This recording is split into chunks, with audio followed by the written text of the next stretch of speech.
Some of the most successful people also have the most failures. So here's every side hustle I tried before starting my lip gloss business. So when I was 13, I made Wattpad stories. You heard me right.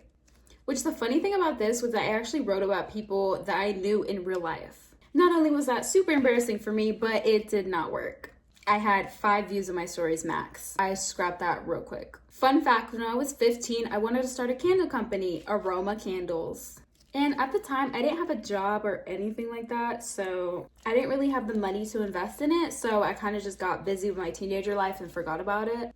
And then when I was 18, I tried to wholesale real estate. So if you don't know what that is, it's basically buying crappy houses and reselling the contract to a rich landlord for profit. I couldn't find a house to sell or a landlord that would buy, so that quickly failed. Then in the same year, I tried drop shipping. I sold Hello Kitty stuffed animals, clothes, bags, anything like that, which I was never really passionate about in the first place, which is why I failed. But wait, there's more. Then in the same year, I tried to sell digital products on Etsy. Now, it wasn't necessarily a bad business model, it was just the fact that I had to post every 3 days to be considered an active seller. I obviously didn't have the motivation or drive for that, so that quickly failed. Then after all that, I tried to get into high ticket sales. I heard people make claims like, oh, you can make $10,000 a month from your cell phone. So naturally, I wanted every part of it. But the thing is, with that industry, what nobody failed to tell me was that you had to pay some guru $1,000 just to get started. Keep in mind, all the job was talking to people on the phone who already wanted to buy something expensive and just selling it for them. Like, I'm 19, I don't have $1,000 sitting on my ass.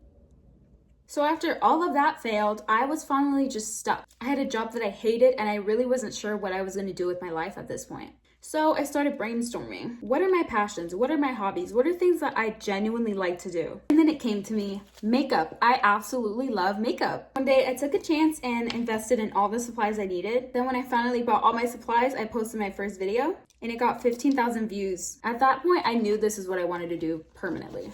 And if you ever think that you're a failure just because you didn't succeed in one thing, that absolutely does not mean you should give up. You're probably one step closer to being where you want. So if you want to be a content creator or start your own business, I highly recommend doing it. Because who knows, you might succeed. By the way, look at this freaking lip gloss I made. It's gorgeous.